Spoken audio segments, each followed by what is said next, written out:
good afternoon, everybody.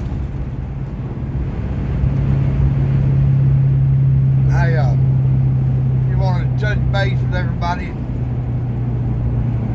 and give my opinion on events happening around the world and here in the United States as well.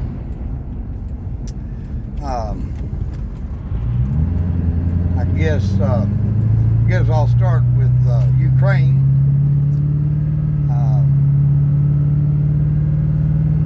Russians still fighting against NATO. That's right, I said fighting against NATO. They're not just fighting against the Ukrainians, they're fighting NATO. Why, you say? Well, it's like this. Ever since the Soviet Union collapsed in 1991, the United States, NATO, has had the policy of keeping the Russians down,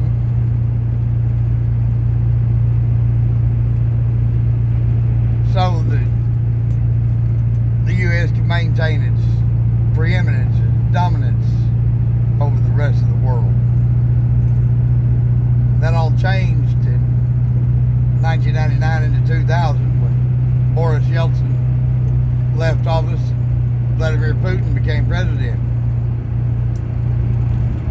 Now Putin, he said he wasn't going to put up with that. He wasn't having that. Sure wasn't having NATO expand all the way to his borders. He just wasn't going to tolerate it. He wasn't going to let the Russian people be treated like second-class citizens. And who can blame him?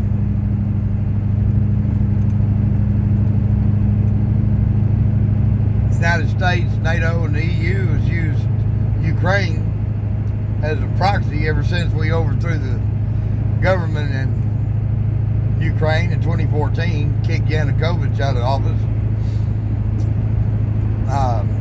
and put our own guy in there. Eventually that became Zelensky. You got to ask yourself this question. Why? Why is it during this war, ever since it started? Now the war has actually been going on since 2014, but the latest incursion by Russia, this intervention, special military operation, has been happening since February 14th of 2022. But since this latest incursion, why is it the United States, Britain, the EU, nobody in NATO, why is it nobody has called for peace talks? Why is it that when they were on the cusp, on the brink of getting a ceasefire agreement settled in April of 22, last year, a year ago, right now, Boris Johnson, he was Prime Minister of the United Kingdom at the time, saddled up his big jet, flew to Kiev, talked to Zelensky, left the same day, and that very night, Zelensky called off the peace talks. He said the Ukrainians couldn't tolerate those conditions.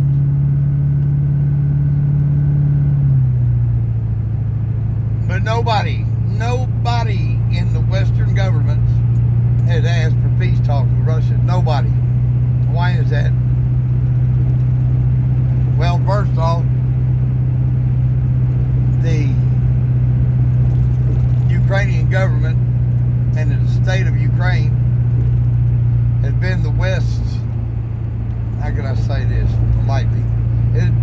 It's been the West's laundromat. That's where they laundered their money. Billions and billions and billions of dollars have flowed through Ukraine and back out. You don't think that Hunter Biden just got $80,000 no-show job $80,000 a month no-show job on his merit, do you? Of course not. Now, we've got members of Congress who have started to ask the questions. They've started, but they get shut down.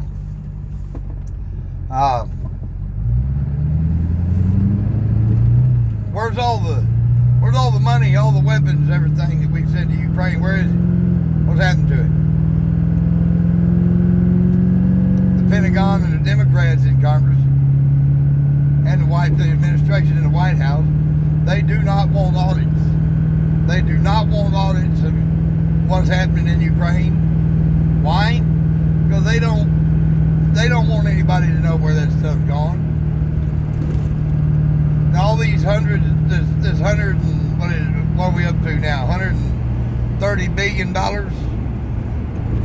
in military aid we've sent to Ukraine. That money has not gone to Ukraine. The vast majority of it has not gone to Ukraine.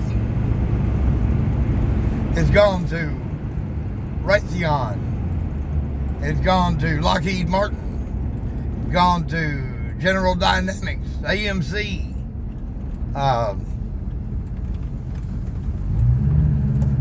lot of the stuff that, or most of the stuff we've sent over there, has got to be replaced. So the defense contractors get big contracts to replace that stuff. Now here's the thing. Nobody wants an audit. Nobody wants to know where any money is gone or anything. They do not want that getting out.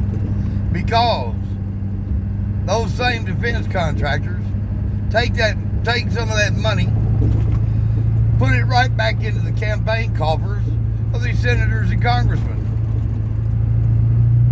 Imagine that. And I know it's been going on forever, and it's on both sides of the aisle. The Republicans are not innocent. I promise they're not innocent.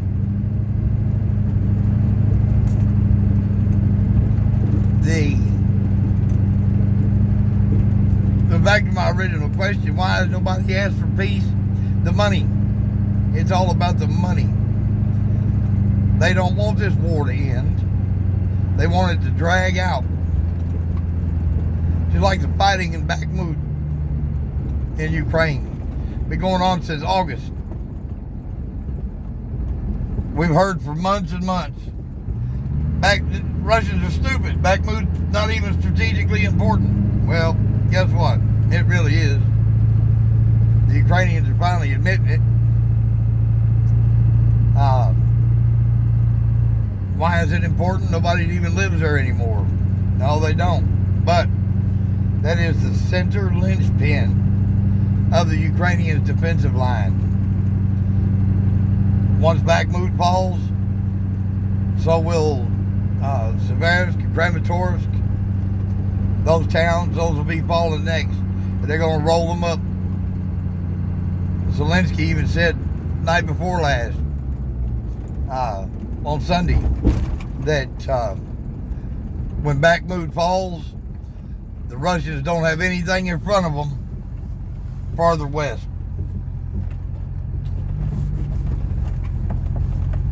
Now, I don't know how you guys feel about the Russians. I don't have any problem with the Russians. Never had any problem with the Russians. I had never seen them invade anybody. Yes, I know. What about Georgia? That's an internal issue. Leave the Russians alone over Georgia. That's their own problem. Let's talk about the United States and NATO. NATO is supposed to be a defensive alliance, defensive military organization. I don't see them doing a whole hell of a lot of defense. I see a lot of offense. What do you mean, Tony? I mean, I see them, or I've seen them attack Yugoslavia. I've seen them attack Serbia. I've seen them attack Iraq, Libya, Syria, Egypt, Tunisia,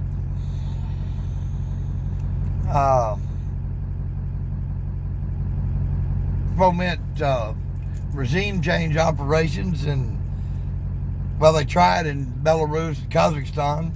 They're trying right now in Georgia. Think NATO ain't involved in that, in the United States. Think we're not. We send $40 million a year. $40 million a year from the U.S. State Department goes to regime change operations in Georgia. I'm not talking about the Georgia with Atlanta. I'm talking about the Georgia with Tbilisi. Yes, we send $40 million a year trying to get a government installed in there that is friendly to us. Why? To cause problems with Russia. The people in Washington hate Russia for some reason. Well, I say for some reason, I know what the reason is. They hate Russia because Putin will not play ball with them. He won't do it. He won't do it. He don't want war with us. He don't want war with Ukraine. But how would we feel if I don't know, let's say Colombia or Venezuela started building military bases in southern Canada and northern Mexico? How about that? With their missiles pointed at us, at Dallas or at Buffalo. What would we think about that? We wouldn't be happy with it. The old Soviet Union tried it back in 1962, 63, putting off nuclear tipped missiles in Cuba. World lost its mind. But I'll tell you something, that was in response to us having missiles in Turkey. That's how Kennedy solved the problem. He pulled our missiles back out of Turkey. That's how he got Khrushchev to pull the missiles out of Cuba. It's all in the history books. You can look it up. A lot of you lived through it. I was too young. I didn't see it, but I know my daddy was scared to death that he was going to have to go to war against the Soviets in Cuba. He was stationed in Panama at the time. They actually had loaded their unit on the landing craft. They were getting ready to go. Absolutely, you bet.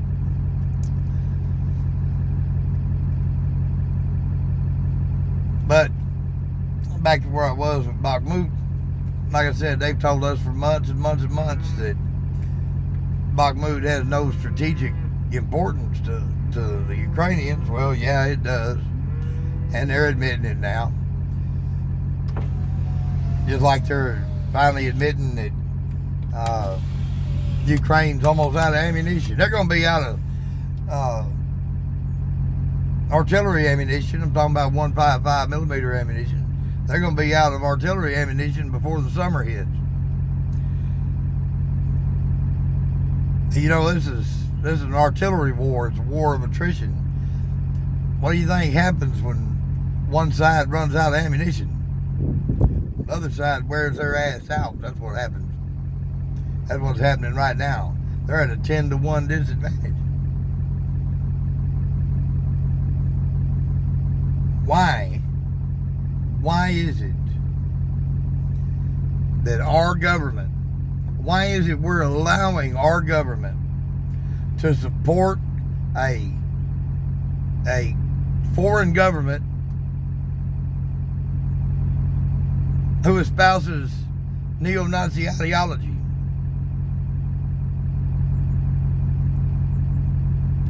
Aren't these Democrats woke?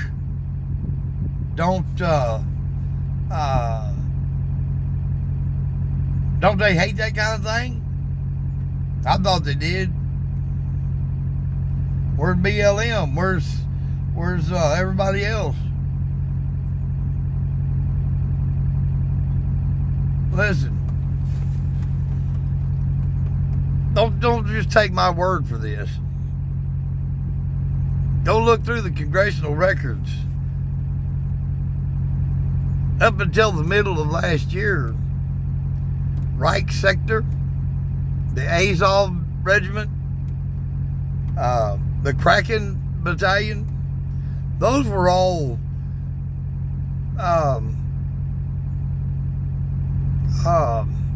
what do you call it?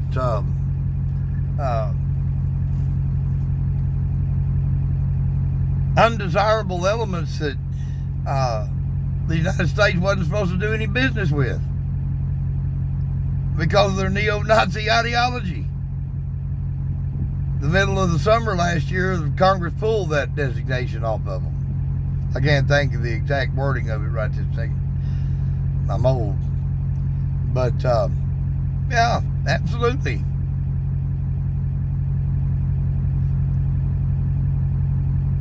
And, oh, man, no, that can't be neo-Nazis. Zelensky's Jewish. Why do you think Zelensky hadn't been killed yet? He does what he's told to do. The United States runs the government over there. They don't run it. We do.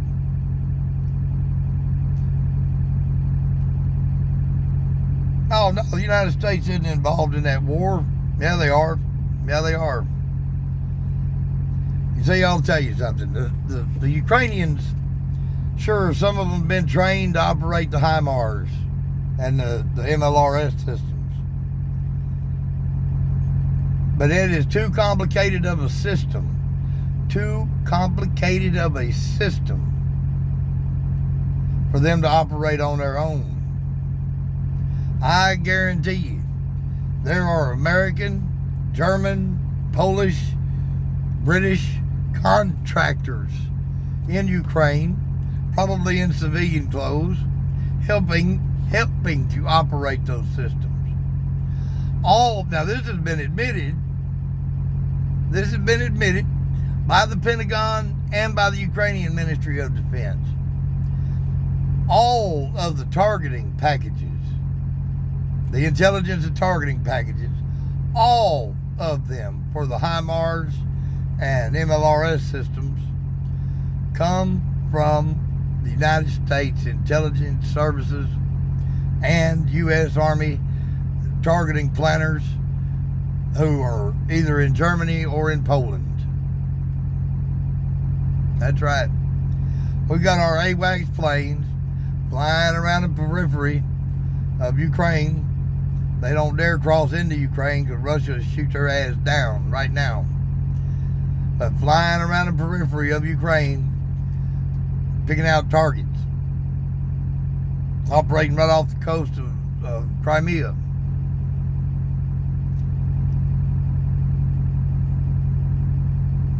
Meanwhile, the Russians have been very, very cool about it. They've been very cool about it. Because they have every right in the world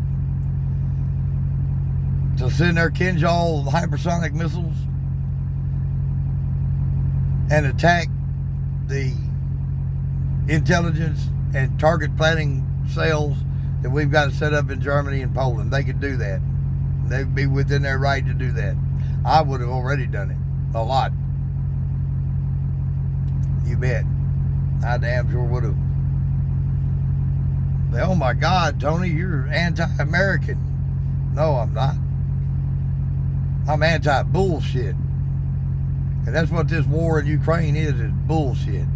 We helped get it started. Putin didn't want to go to war with Ukraine. He didn't. When he went into Ukraine, he went in with a very, very soft hand.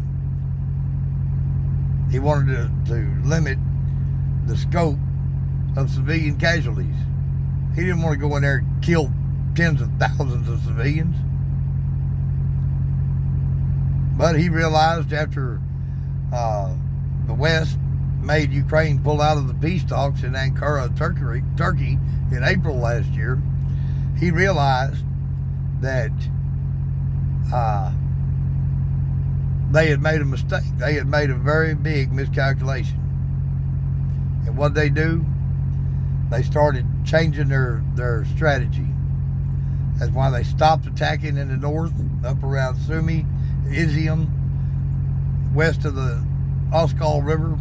That's why they stopped attacking around Kherson. The Ukrainians launched their counteroffensive in late August, early September. Russia fell back, shortened their lines, consolidated their lines. They held the Ukrainians right there, stopped them. The Ukrainians ain't gone nowhere else. Nowhere else. Because the Russians were stretched too thin and they knew it.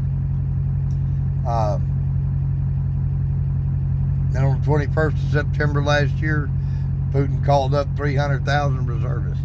Now I'm telling you, the Russians have probably around 500 to 600,000 troops poised in Belarus and eastern Ukraine. Just as soon as they punch a hole in these defensive lines here around Bakhmut or Zugladar or up north around Izium, busting across the Oskol River, they are going to launch some big attacks. We're going to see stuff like we ain't never seen. Generals in the United States, United Kingdom, and NATO already talking about the scope and scale of this combat in this war is unlike anything they've ever seen before. It is bad. It is real bad. They're always talking about the Russians suffering hundreds of thousands of casualties. Well, that's bullshit too. That is just bull crap. First off, remember, this is an artillery war. The Russians outgunned the Ukrainians 10-1. The Ukrainians firing, 2,000-3,000 rounds of artillery ammunition a day. The Russians average 20 or 30,000 a day. They can go as high as 70 to 80,000 rounds a day. No, the Russians haven't lost that many. The real estimates that I've seen is that so far the Ukrainians have probably lost somewhere around the area of 250 to 260,000 soldiers killed, missing, and captured. The Russians probably somewhere around 25,000, maybe. I doubt it's that high. I believe it's around 16,000. That's still a lot of people. But you got to keep in mind, Russia started their special military operation with 150,000 troops.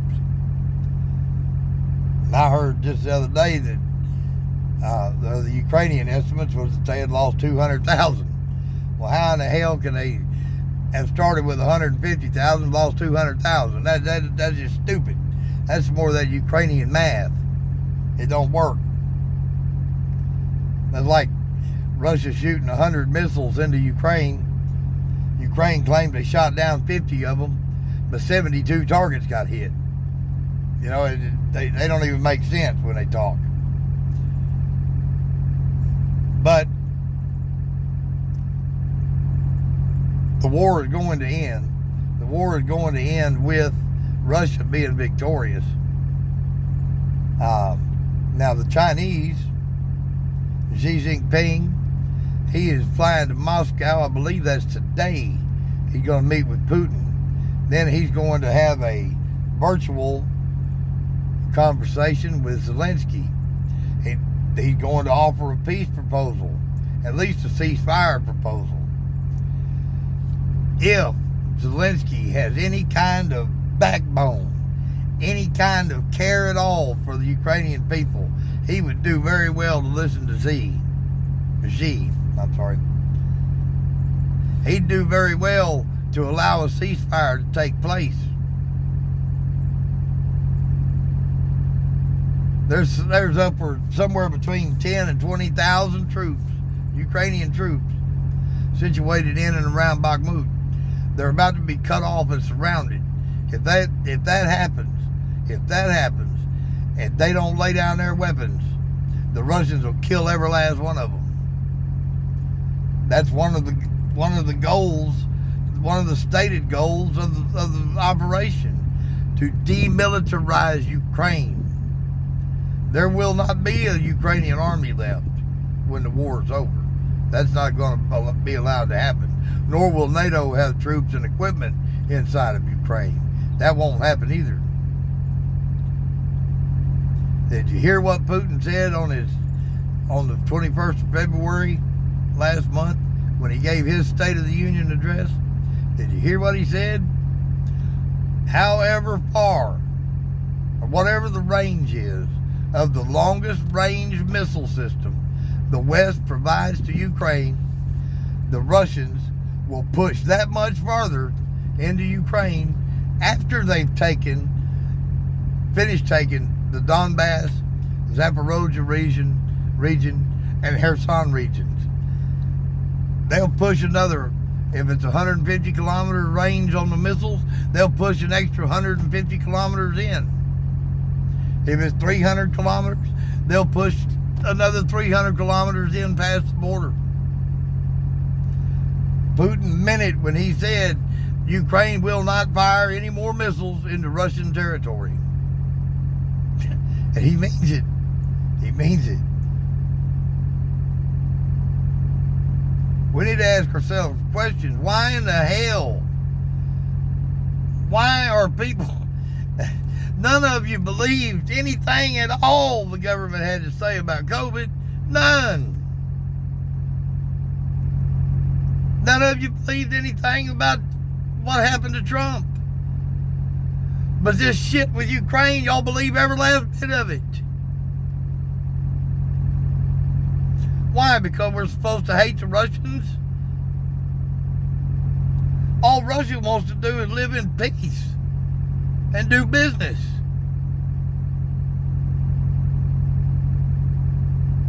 Russia hadn't invaded anybody. Look what we've done. The RAND Corporation, that's a think tank in Washington. They do a lot of studies and things like that for the Pentagon and the individual branches.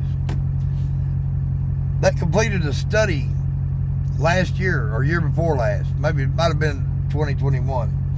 They completed a study in conjunction with the Defense Intelligence Agency and other people out of the Pentagon.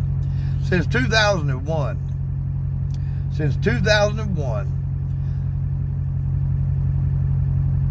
actions of the U.S. military around the world have killed approximately 900,000 people. 900,000 dead. And another 35 million homeless or with refugee status. That's what we've done around the world in the last 23 years.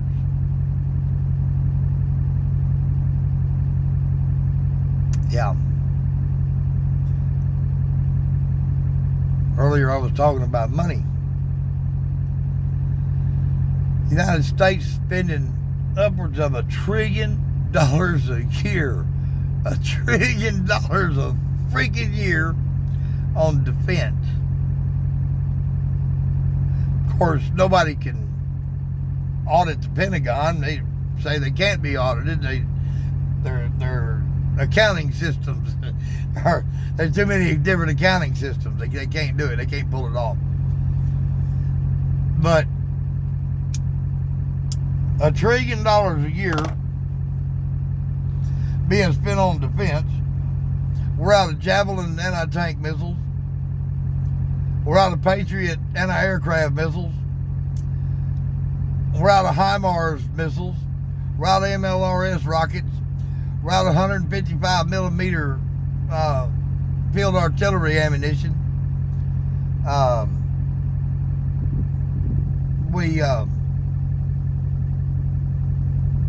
We're out of everything. And yet, we spend $1 trillion a freaking year on defense, and we ain't got no ammunition? Huh. That sounds fishy to me. I don't know, maybe I'm just stupid. But, anyway, I'll have to do another video on the rest of the happenings around the world. I'll try to get that done today or tomorrow. I want to talk a little bit about Georgia. I want to talk a little bit about the EU. Talk a little bit about Britain. And I want to talk about the situation here in the United States with the banking bullshit. Okay, everybody have a good afternoon. I gotta unload some wood off my trailer and get ready to go cut some more tomorrow. Okay, y'all have a good day. Thank you. Bye-bye.